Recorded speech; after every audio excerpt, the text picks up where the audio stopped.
प्यारे बच्चों, आज मैं आपको एक कहानी सुनाने जा रही हूँ जिसका नाम है जैसा सवाल वैसा जवाब। बादशाह अकबर अपने मंत्री बीरबल को बहुत पसंद करता था। बीरबल की बुद्धि के आगे बड़े बड़ों की भी कुछ नहीं चल पाती थी। इसी कारण कुछ दरबारी बीरबल से जलते थे। वे बीरबल को मुसीबत में फंसाने के तरीके सोचते रहते थे। अकबर के एक खास दरबारी ख्वाजा सरा को अपनी विद्या और बुद्धि पर बहुत अभिमान था। बीरबल को तो वे अपने सामने निरा बालक और मूर्ख समझते थे, लेकिन अपने ही मनाने से तो कुछ होता नहीं। दरबार में बीरबल की ही तूती बोलती और ख्वाजा की बात ऐसी लगती थी जैसे नकार खाने में तूती की आवाज़। ख्वाजा साहब की चलती तो वे बीरबल को हिंदुस्तान से निकलवा देते, लेकिन निकलवाते कैसे? एक दिन ख्वाजा ने बीरबल को मूर्ख साबित करने के लिए बहुत सोच विचार कर कुछ मुश्किल प्रश्न सोच लिए। उन्हें विश्वास था कि बादशाह के उन प्रश्नों को सुनकर बीरबल के छक्के छूट जाएंगे और वह लाख कोशिश करके भी संतोषजनक उत्तर नहीं दे पाएगा। फिर बादशाह मान लेगा कि ख्वाजा सरा के आगे बीरबल कुछ नहीं है। ख्वाजा साहब अचकन पगड़ी पहनकर दाढ़ी सहलाते हुए अकबर के पास पहुँचे और सिर झुकाकर बोले, बीरबल बड़ा बुद्धिमान बनता है, आप भी उसकी लंबी चौड़ी बातों के धोखे में आ जाते हैं। मैं चाहता हूँ कि आप मेरे 3 सवालों के जवाब पूछकर उसके दिमाग की गहराई नाप लें।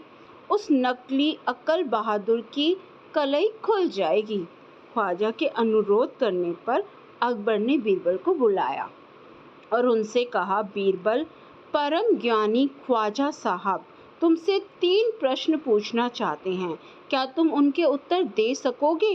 बीरबल बोले, जहाँ पना जरूर दूंगा, खुशी से पूछें।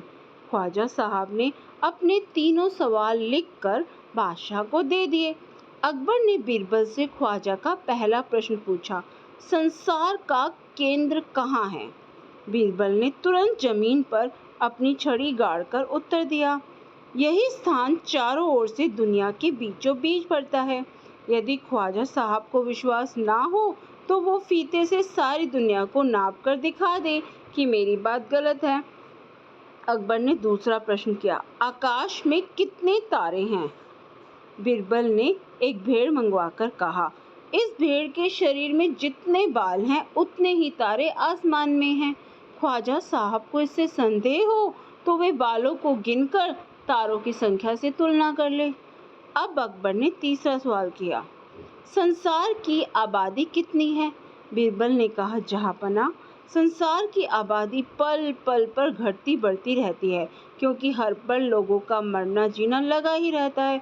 इसलिए यदि सभी लोगों को एक जगह इकट्ठा किया जाए तभी उनको गिनकर ठीक ठाक संख्या बताई जा सकती है।